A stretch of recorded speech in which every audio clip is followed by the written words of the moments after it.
ये गजाला ये गजाला ये गजाला ये गजाला ये गजाला ये गजाला ये गजाला ये गजाला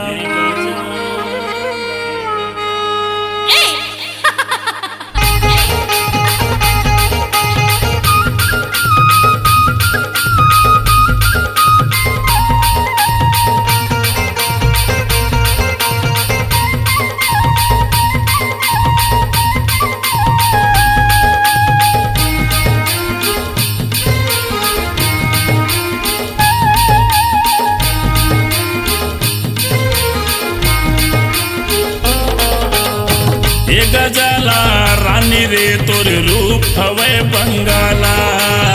ये गजाला जोही रे तोर रूप हवे बंगाला ये गजाला रानी रे तोर रूप हवे बंगाला ये गजाला जोही रे तोर रूप हवे बंगाला रस भराए है तोर जवानी देखैया टूरा के मुँह में पानी रस भराए है तोर जवानी देखैया टूरा के मुँह में पानी मैं हाँ बताऊँ काला रे काला रे काला ये गजाला रानी रे तोर रूप हवे बंगाला ये गजाला जोही रे तोर रूप हवे बंगाला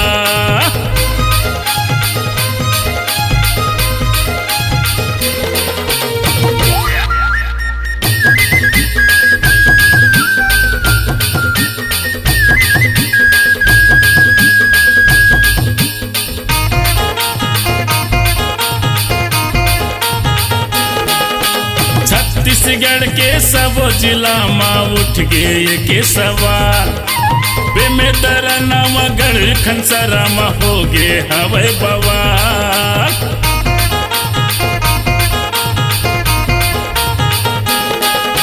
छत्तीसगढ़ के सब जिला माँ उठ गए के सवाल में तेरा नाम गढ़ खनसरा माँ हो गए हवे बवाल रस भराए है तोर जवानी देखैया टूरा के मुँह में पानी रस भराए है तोर जवानी देखैया टूरा के मुँह में पानी मैं हाँ बताऊँ काला रे काला रे काला ये गजाला रानी रे तोर रूप हवे बंगाला ये गजाला जोही रे तोर रूप हवे बंगाला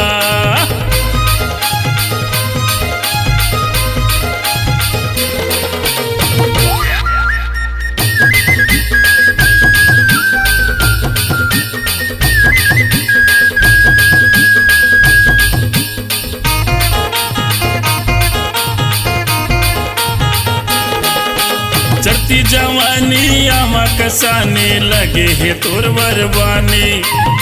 तोरे नाम निशा है रानी मोरे नाम है दानी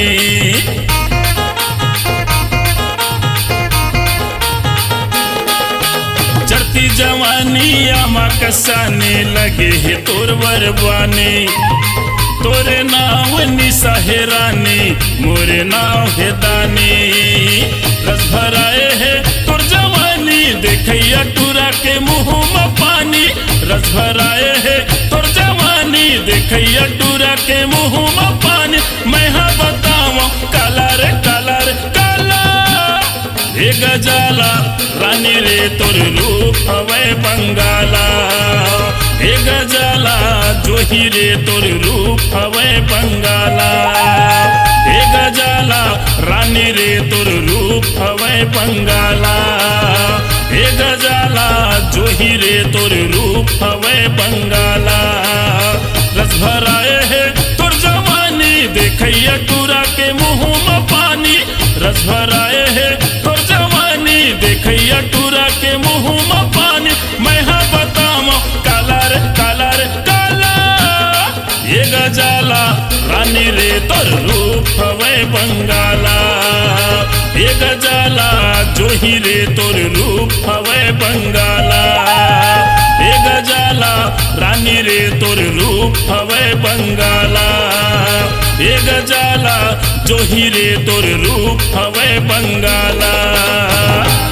अपनी आवाज को दीजिए एक नया मुकाम, डिजिटल रिकॉर्डिंग की दुनिया का जाना पहचाना नाम स्वरांजलि, जहां गूंजती हैं ध्वनियां अपनी माटी की सौंधी सुगंध के साथ, छत्तीसगढ़ी संगीत के विविध रंग जो पहुंचाते हैं पूरे प्रदेश में डिजिटल रिकॉर्डिंग के संग। स्वरांजलि स्टूडियो, नेमीचंद गली नंबर 2, गंजपारा, रायपुर।